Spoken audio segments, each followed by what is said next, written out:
Hi friends, don't come home എന്നുള്ള പേരിൽ നെറ്റ്ഫ്ലിക്സിൽ കൂടെ റിലീസായ ഒരു തായ് വെബ് സീരീസിനെ പറ്റിയാണ് നമുക്കിന്ന് സംസാരിക്കാൻ പോകുന്നത്.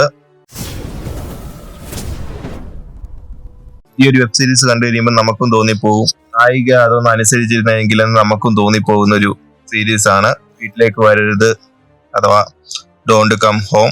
ഈ ഒരു സീരീസ് ബാക്കിയുള്ളവർ പറയുന്നതിന്റെ കൂട്ട് ഓവർ എക്സ്പെക്ടേഷനോ കാര്യങ്ങളോ ഒന്നുമില്ലാതെ, മുൻധാരണകളൊന്നുമില്ലാതെ, ഇതിന്റെ ജേർണർ എന്താണെന്ന് പോലും അറിയാതെ കണ്ടു നോക്കിക്കഴിഞ്ഞാൽ നമുക്ക് ഉറപ്പായിട്ടും നല്ലൊരു എക്സ്പീരിയൻസ് കിട്ടും. അതല്ല ഇത് എന്ത് ജേർണർ ആണെന്നൊക്കെ അറിഞ്ഞു കഴിഞ്ഞാൽ നമുക്ക് ഒരുപക്ഷെ എന്തായിരിക്കും സംഭവിക്കാൻ പോകുന്നത് എന്ന് മുൻകൂട്ടി തന്നെ മനസ്സിലാക്കാൻ പറ്റും.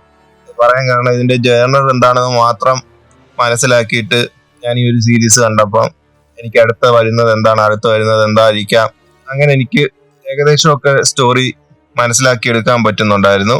പക്ഷെങ്കിൽ അത് ഇതിന്റെ ആസ്വാദനത്തെ ബാധിക്കുന്ന ഒരു കാര്യമല്ല.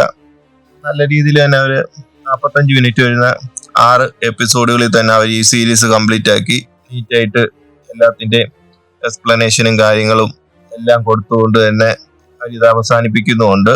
സ്റ്റാർട്ടിങ് തൊട്ട് എൻഡിങ് വരെ ഒരു പ്രോപ്പറായിട്ടുള്ള റൈറ്റിംഗ് ആണ്.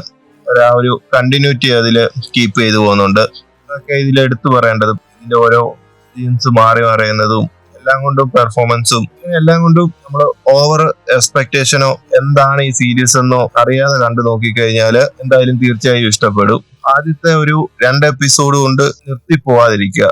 കാരണം ആദ്യത്തെ ഒരു 2 എപ്പിസോഡ് ഒരു ക്ലീശേ സിനിമ പോലെ നമുക്ക് അനുഭവപ്പെടാമെങ്കിലും ബാക്കി വരുന്ന 4 എപ്പിസോഡ് അതിനെ കവർപ്പ് ചെയ്ത് നീറ്റായിട്ട് തന്നെയാണ് മുന്നോട്ട് പോകുന്നത്. എല്ലാവർക്കും ട്രൈ ചെയ്ത് നോക്കാൻ പറ്റിയ ഒരു സീരീസ് ആണ്. അങ്ങനെ 18+ കണ്ടന്റോ കാര്യങ്ങളോ ഒന്നുമില്ല. ഡയലോഗിൽ പോലും അങ്ങനെ ഒരു കാര്യവും ഇല്ല. തായ് സീരീസ് ആണ്. മലയാളം സബ്ടൈറ്റിൽ ഇപ്പം ടെലഗ്രാമിലാണെങ്കിൽ ടീം ഗോട്ടിന്റെ വകയും, അതല്ല വെബ്സൈറ്റ് വഴിയാണെങ്കിൽ മൂവി മിററിന്റെ വഴിയും റിലീസ് ചെയ്തിട്ടുണ്ട്. തീർച്ചയായും എല്ലാവർക്കും ചെക്കൗട്ട് ചെയ്ത് നോക്കാൻ പറ്റിയ ഒരു സീരീസ് ആണ്. ഞാൻ ഇതിന്റെ കാര്യങ്ങളൊന്നും പറയാത്തത് നിങ്ങൾക്ക് ഒരു ഫീല് കിട്ടാനെ കൊണ്ടാണ്. നമ്മൾ ഓവറായിട്ട് തള്ളിമറിച്ചാലും നിങ്ങൾ അമിത പ്രതീക്ഷയോടെ കണ്ടു കഴിഞ്ഞാൽ നിരാശയാകുന്നു. തോന്നാതിരിക്കാനെ കൊണ്ടാണ് ഞാൻ ബാക്കി കാര്യങ്ങളൊന്നും പറയാത്തത്. ഇതിന്റെ ഒരു ബേസിക് സ്റ്റോറി എന്ന് വെച്ച് കഴിഞ്ഞാൽ ഭർത്താവിന്റെ പീഡനം സഹിക്കാൻ പറ്റാതെ നാട് വിട്ട് സ്വന്തം വീട്ടിലേക്ക് വരുന്ന നായികയും അവിടെ വെച്ച് നായികയുടെ മകള് നഷ്ടപ്പെട്ടു പോവുകയും അതിനെ ചുറ്റിപ്പറ്റിയുള്ളതാണ് ഇതിന്റെ ഒരു ബേസിക് സ്റ്റോറി എന്ന് വെച്ച് കഴിഞ്ഞാൽ. അത് മാത്രമേ ഞാൻ പറയുന്നുള്ളൂ.